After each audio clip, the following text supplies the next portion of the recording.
Allez, je me tourne tout de suite vers le dernier invité de l'émission. Il en faut un. C'est vous, Julien Keruel, le directeur du Centre social pluriel. Bon, on a déjà parlé du centre social au fur et à mesure de l'émission. On voit que vous êtes là sur le terrain toujours.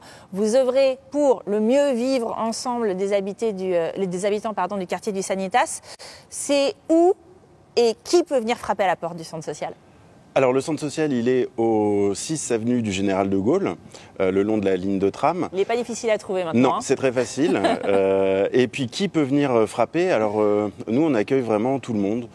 C'est vraiment un accueil inconditionnel. Donc tout le monde peut venir frapper, du quartier, pas du quartier, avec des idées, sans idées, avec des problèmes, pas de problèmes. On accueille vraiment tout le monde. Je ne sais pas quoi faire, je viens au centre social. C'est ça l'idée. Exactement. Exactement. Voilà.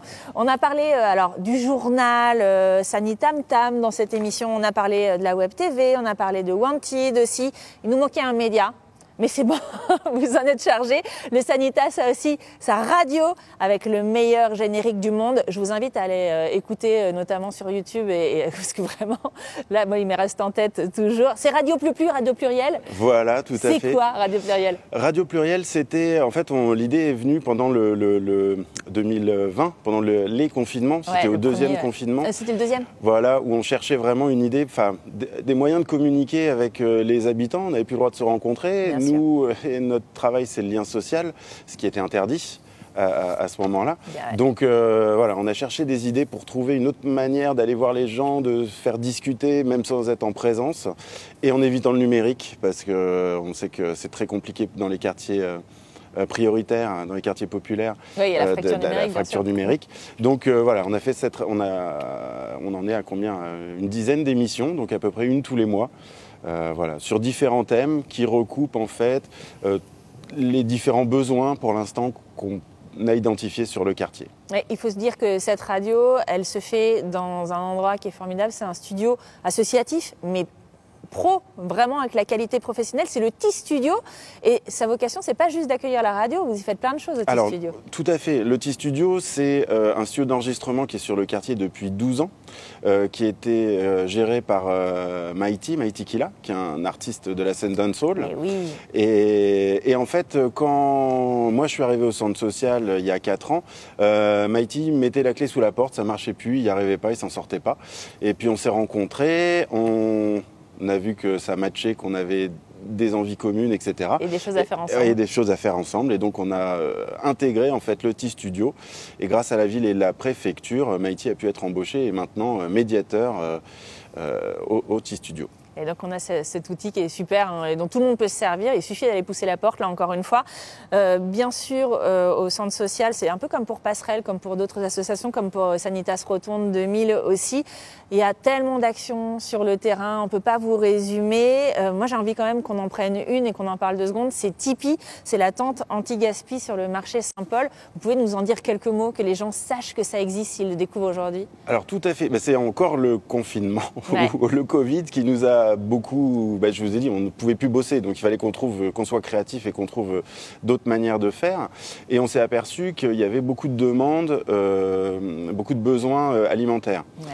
Et en fait, on a construit le projet avec les commerçants du marché, de récupérer leurs invendus, de les trier, reconditionner et de les redistribuer aux habitants qui en ont besoin. C'est ça. Tipeee, ça veut dire en fait tente d'intervention pour un vendu. Donc l'idée, c'est qu'on est ici, on va faire de la chasse au gaspillage alimentaire. Exactement. Mais c'est aussi les habitants qui font pour les habitants. Encore une fois, c'est un peu ça. Alors tout à fait. On a commencé.